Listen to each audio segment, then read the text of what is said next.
to Coffee and Conversation with Recovery Advocate Network, the nonprofit organization that strives to address the staggering disparity in resource availability for individuals suffering from mental health disorders, processing disorders, addictions, trauma healing, and sexual identity challenges.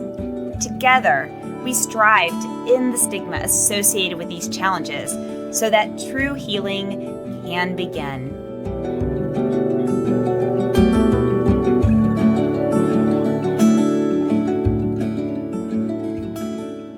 Welcome back to Coffee and Conversation with Recovery Advocate Network.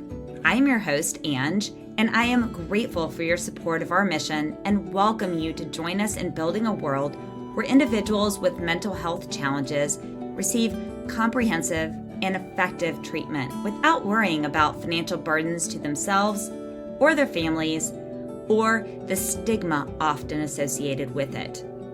We continue our podcast by broadcasting the third episode of our three-part series from RAND's official webinar on Wednesday, June 22nd, 2022.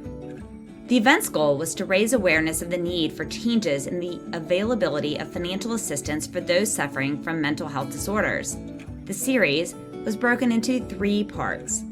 Episode 1, The Client's Perspective, where you heard my personal story and why I became a founding member of RAND. Episode 2, The Family's Perspective, where Jim shared his journey with his brother Tim, who struggled with schizoaffective disorder and ultimately ended his life. And finally, today's episode, Episode 3, where Thomas, with the Miami Recovery Project, will share the perspective of a clinician working with those suffering with addiction, followed by a Q&A session summarizing all three episodes. Since this podcast deals with mental health challenges, many episodes may contain triggering topics. This episode specifically mentions addiction. If you feel triggered, we encourage you to contact your support system, therapist, national and community support groups, the Global Crisis text line by texting 741-741, and/or if in the U.S., dialing 988 to reach the Suicide and Crisis Lifeline. Asking for help is not a sign of weakness.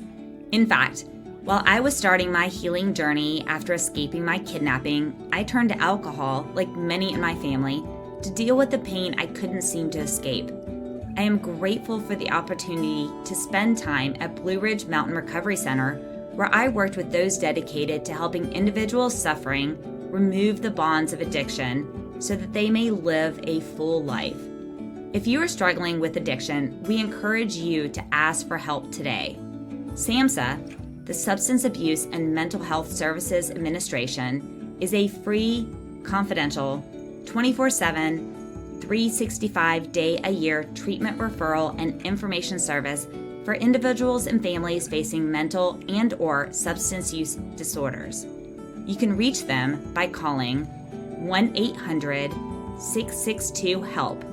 That is 1-800-662-4357. Now, time to get back to the podcast. So, fill up your coffee and let's get started.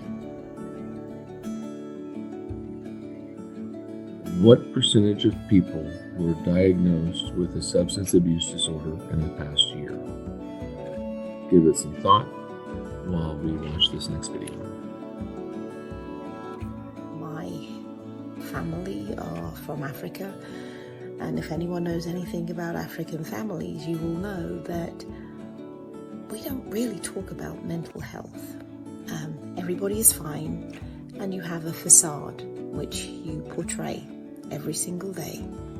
But the reality is that when people come and tell you things that remind you of your own dirty little secret, that facade sometimes melts away. And it's about time that we start talking and start realizing when we have students who disclose that they are hurting, when you see students who are so clearly bipolar and don't have access to the resources they need to help them function. It's about time we start talking. It's about time that we stop brushing our secrets underneath the carpet and pretending that everything's okay and that everyone has the resources they need. Because quite honestly, we don't, and it's time. Hi, I'm James Morrison. The stigma about mental health should be broken. I know it's terribly hard for some of us, but we should talk about it openly and freely whenever we can. For ourselves, yes, but also in service to others. We never know who's going to hear us and gain hope from our strength and experience. That's why I share the story of my history of addiction and recovery. If I can help one person, I've done what I was put here to do. As they say, you can't keep it if you don't give it away. Thank you.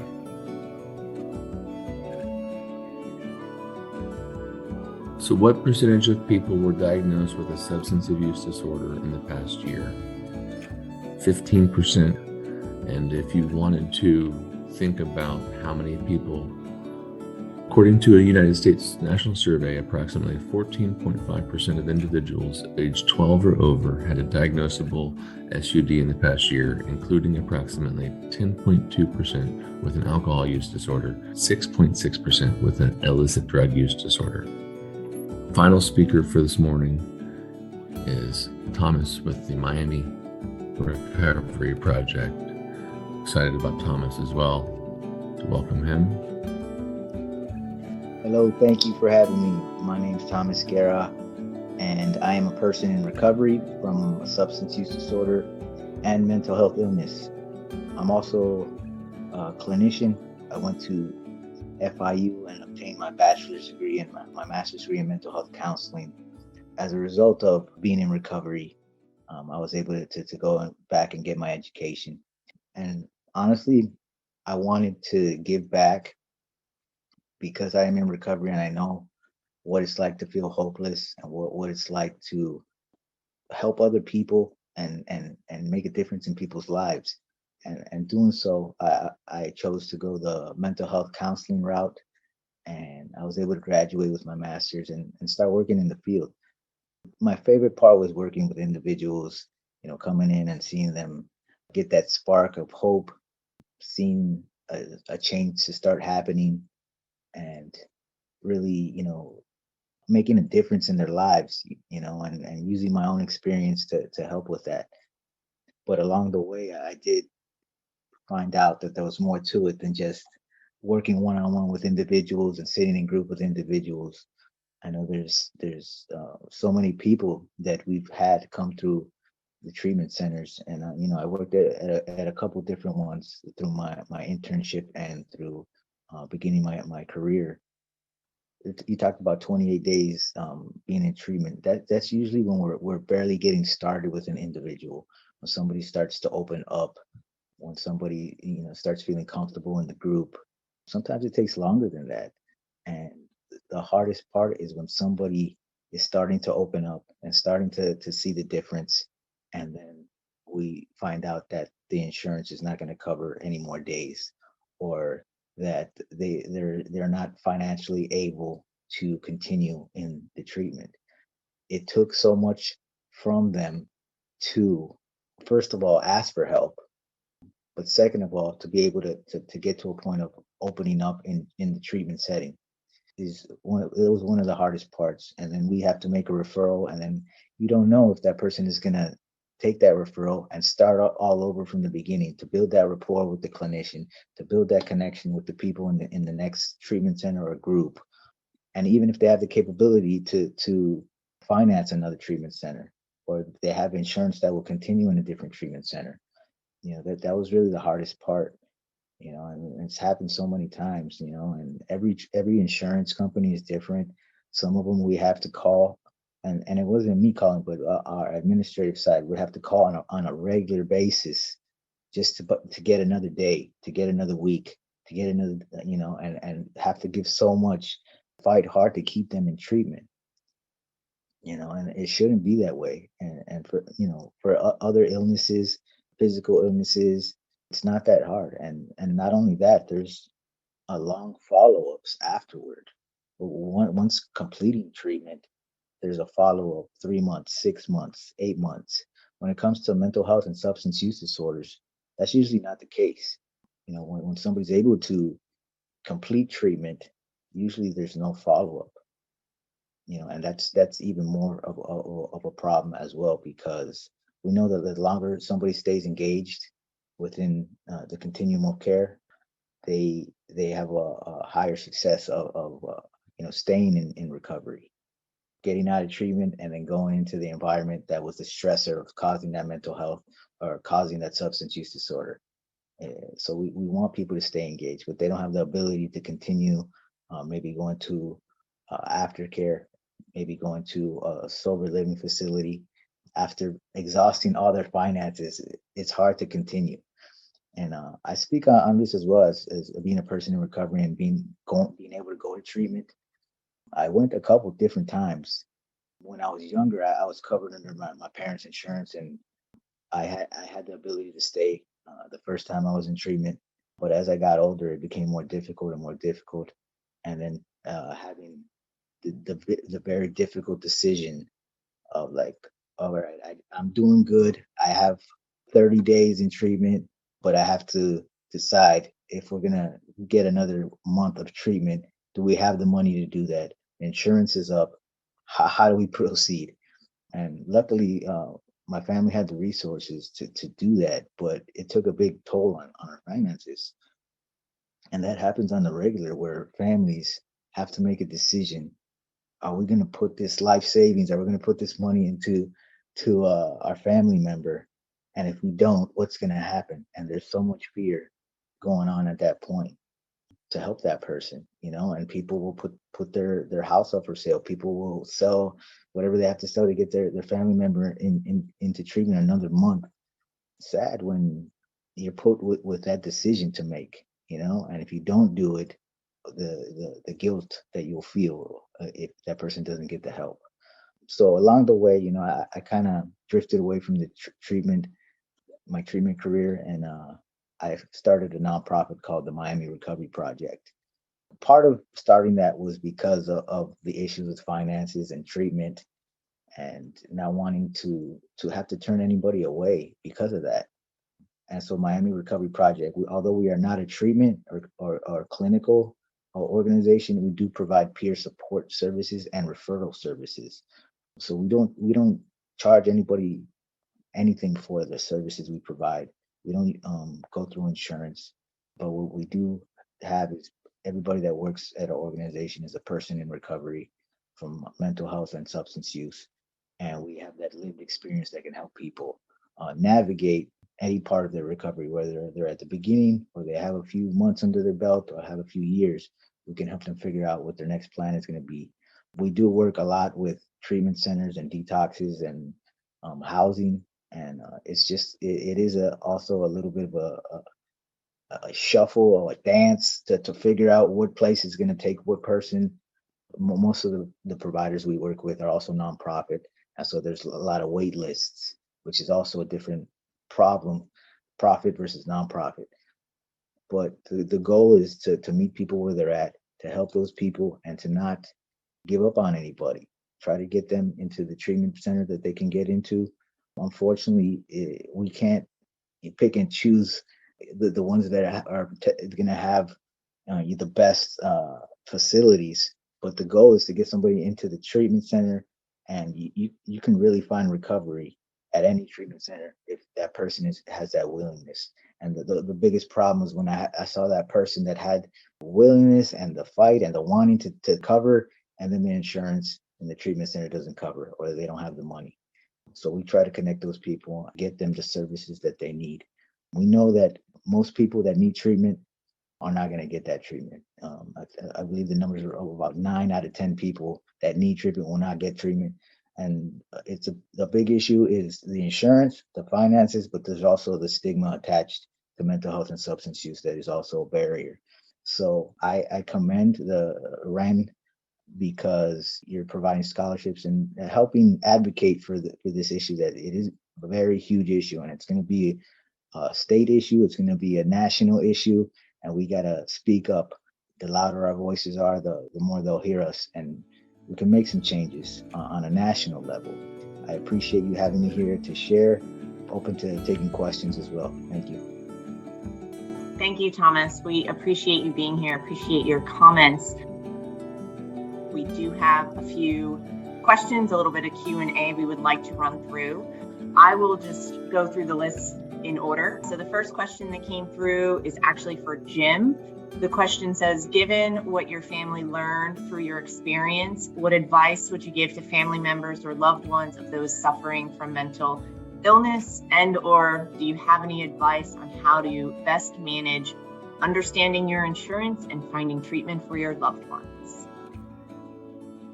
Yeah, I think access to the right care is very hard. Depends on your state, I think, on what the quality of care is and what health system you're a part of. We had very different care in Texas, for example, than in Georgia. And I'm in Boston, and there's a lot of research being done here. So I think it varies tremendously across the US. But I can say that for paying for services, if you're under 26, you can be on your parents' insurance plan. It really helped us because my mom was a teacher. She had a health plan, and my brother was on it as a family plan. After 26, we got him on Medicaid, and we also got him enrolled into Social Security benefits, and it really helped to pay medical bills. So definitely encourage getting onto Social Security. I think he got like $800 check or $600 check every month. That helped not only with medical, but living expense and other things as well. Problem with some of these health plans is that you have a limited number of hospital days, lifetime hospital days. When you end up running out, and then there's a lot of issues with that. And we still haven't resolved that, I think, in any plan. And I guess like with family resources and other things, I think it's good to connect with other families, support groups as well, because you can learn from them. We went through NAMI. We went to some support groups as a family through NAMI, and we learned a lot about other individuals with schizophrenia and how they manage their care and what doctors and physicians are good. The last thing they'll say is if you can get enrolled into any clinical study, if you find your treatment isn't working, there's no treatment that's working for you. There's a lot of clinical studies ongoing at different institutions. I'm in Massachusetts. There's a lot going on at Massachusetts General Hospital. If you're willing and open to clinical studies, there's a lot of work being done on psychedelics and here in Boston and elsewhere. So I think there's always other opportunities to try new things clinically. I just wanted to say that here, and I'd say a lot of the work is centered here in Boston, but there's many institutions that have enrolled in these trials, and where you're at, there's probably places at Emory and or other places. So we did that with my brother. We never got him enrolled in a trial. We tried to get him enrolled. He was resistant. But if you're open and your family's open, I think that's another opportunity, which we did explore, but we failed at that. So I wish we had tried, because I think that would have been a good opportunity for him. Thank you, Jim. We appreciate that. And just for reference, for those dialed in, NAMI, the organization he referenced, is the National Alliance on Mental Illness, and they are prevalent in every state and every county. Obviously, there's various programs depending on the location, but they are a resource for you and your family. The next question we have is for Thomas. This question says, from a clinical perspective, how can clients or patients be sure that they're understanding their benefits correctly? If they're not covered, when and how can they find free or low-cost resources to assist them? On the insurance side, I'm not as privy on that. I would call the insurance company, have them explain to you when it comes to mental health and substance use, because it's always going to be different than the rest of the services that you receive. On the low costs and resources, there is a RCO in every state, some more than others. RCO is a recovery community organization, which is the type of organization the Miami Recovery Project is. And basically, we are the one-stop shop of referral and connecting people to the resources they need. You can contact us at miamirecoveryproject.org, and we have the local resources. But if you're looking for the local recovery community organization in your area, you can go to Faces and Voices of Recovery.org. They will list. They have a list of all the local recovery community organizations. I'm located in Florida, in Miami, and so part of an organization called Floridians for Recovery. So they have also a webpage where you can find Florida-based RCOs, and they have resources listed So I would connect with the local RCO, and they can connect you with housing, with detox, with treatment, help you with employment, everything that is an issue in early recovery. They can help you out, the local RCO. So if you go to facesandvoicesofrecovery.org, they'll have that. And if you're in Miami, we'd be happy to help you out and work with you. MiamiRecoveryProject.org. Thank you. Wonderful. Thank you. Well, I do have a question or two for Ange. Thomas, since we're on the topic, I had a question come in that I think connects with what you just said. So I'm going to ask you two in a row. What do you think the biggest obstacle is for addicts after leaving a recovery program? What do you wish could be in place to help those individuals? In other words, where do you see gaps in the recovery process after the treatment facility? With treatment, we know that most places are not going to be more than 90 days if you're lucky. And that's when you're just getting started. And the environment that you're going back into is a very tricky situation. Some people are going back to an environment where other people are using or drinking, or it's a trigger to their mental health situations. The longer you stay within the continuum of care, the higher the likelihood of staying in recovery. And the continuum of care, of course, you have the detox residential, but then you have intensive outpatient, but also you have the component of sober living. If that environment is not conducive to your recovery, maybe sober living is a good option, just to get you some time under your belt and to connect with other people that are going through the same thing. Huge to get more experience in being in recovery, because if you're new to recovery, you're learning everything, how to do everything for the first time. Whether it's being happy, grieving, coping with different life situations, but now you're doing it without the help of the substances you were using. And also there's other resources. If you're a student trying to get back to school, there's collegiate recovery programs, a lot of the universities that are very helpful. And that's a student organization or a university-led program with students that are going through the same thing. So when you're going back to school, you don't feel as alone, because it is difficult, especially going to college and there's so many people using, drinking, and you feel like you're by yourself. But if you're able to connect with people that are doing the same thing, it's huge. And that goes with everything, connecting with local meetings, support groups, just so you can connect and relate to other people. That's one of the biggest tools, is connecting with other people that are going through the same thing. You don't have to do this alone. Know that the odds of staying in recovery once you get connected with people is a lot better. We don't want you to be alone. We want you to connect. So checking out the local support groups. NAMI's a great connection as well, but also 12 Steps, Smart Recovery, Refuge Recovery. There's a number of different modalities of finding recovery. It's just finding those local resources. And again, the RCOs can help with that and helping you find what your recovery is going to look like. Awesome. Thank you, Thomas. Appreciate that. We do have two questions for Angela. They somewhat tie into each other, but they definitely tie into what she discussed when she shared her story. The first is, on average, how soon do people know their insurance dropped them, or when will we find out? And then the second actually has to do with the types of medication. So it says, it's so challenging to find psychiatrists who are mindful about the type of medications they are prescribing to those struggling with both mental health and substance abuse disorders. Is there somewhere one can go to look for psychiatrists who either prescribe more non-narcotic medications or that are geared to treat these two disorders, which unfortunately go hand in hand? So Ange, thoughts on that? Great questions. Okay, the first question is a little easier for me to respond to. Well, I say it's a little easier because it sucks the most, and I experienced it and saw it the most. That's why it's easier.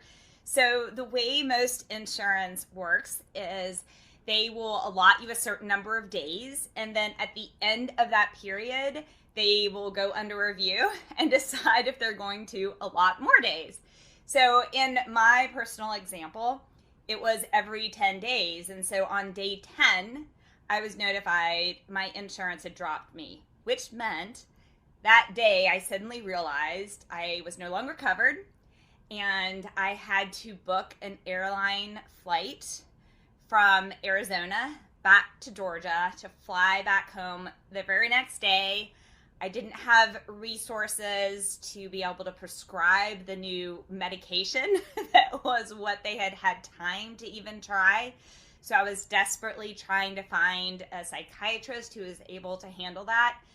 And the reason I said this shouldn't have been surprising to me is because I'd also observed others that the exact same thing had happened. I mean, we would sit and drink coffee and prepare for our group therapy, and suddenly, Sarah would not be there, and everyone would say, "Where's Sarah?" And then someone would say, "Oh, her insurance dropped her yesterday." And so not only did that impact Sarah, who had to experience that, it also impacted the rest of us, because suddenly we had this paranoia and fear every day. So we're trying to recover and focus on our group therapy, and at the exact same time, I'm thinking in my head, is my insurance going to drop me? Am I suddenly going to get kicked out? So instead of being able to focus truly on healing and on recovery, we have this dichotomy of thoughts in our head that are so overwhelming. In regards to the medication, one thing that I'll say is very important. Individuals interview their psychiatrist, okay? Most psychiatrists, I will say most, but my experience with a lot of psychiatrists and what I hear is they want to spend 15 minutes with you, prescribe a medication, and then move on to the next patient. So I was very lucky to find one who he actually observed that my situation was one that the medications were a bridge to recovery. So that was really important for him to understand that. The second thing that we've had provided by one of our team members who is actually in medical school is that, so I'm reading the comment that he made, was addiction medication specialist. Yeah, so that's someone who's board certified psychiatrist, and they have a subspecialty certification in addiction medication, or they're eligible for such subspecialty certification in addiction medication. And this is really important because what I had happen to me as well is I had, when I was in treatment, a psychiatrist would look at my profile and say, "Oh, give her this medication." Well, I ended up having to be discharged on a highly addictive medication. And that's not what you want for someone that needs long-term care, because then all it does is the same instance we see in the opioid situation, is it takes something that was for pain that should have been short-term and makes it long-term. So when you're looking for someone, make sure you try and look at their qualifications and interview them. Do not just say, "I have to go to this one psychiatrist," and just believe everything they say. Interview your psychiatrist. Thanks for the opportunity. Thank you, Ange. Appreciate it. I'm going to turn it over to Brian for some closing remarks. Thank you, Erin. RAN is dedicated to reducing the financial burden associated with treatment for mental health disorders, processing disorders, substance abuse, trauma, healing, and sexual identity challenges. RAN seeks client-centered and solution-focused approaches to its services. RAN utilizes best practice guidelines, evidence-based tactics, while embracing the belief that mental health issues are best treated with a community setting. We'd like to thank our board of directors. This event would not be possible if it wasn't for the hard work of everybody on the board. And also thank you to Angela Nelms, Jim Schwabel, Thomas Guerra for sharing their stories here today. And lastly, thank you for spending your time with us in the inaugural event. You just listened to part 3 of RAN's introduction webinar. This was another great session learning from those with real-world experiences dealing with the impact of limited resources for themselves, family members, and friends who struggle with mental health challenges. In this episode, Thomas shared his journey through addiction and why he chose to give back to the community in his unique way. You also heard the question and answer session where Jim, Thomas, and I fielded questions related to our personal experiences. As a reminder, the experiences expressed by these guests and myself are our own stories. RAN is passionate about opening the doors for all voices and experiences, not just those expressed in any particular podcast. If you have found this or other podcast episodes meaningful, we encourage you to share them on your favorite social network. It also helps if you give us an awesome rating so that we are more likely to pop up when someone else needs to hear these stories.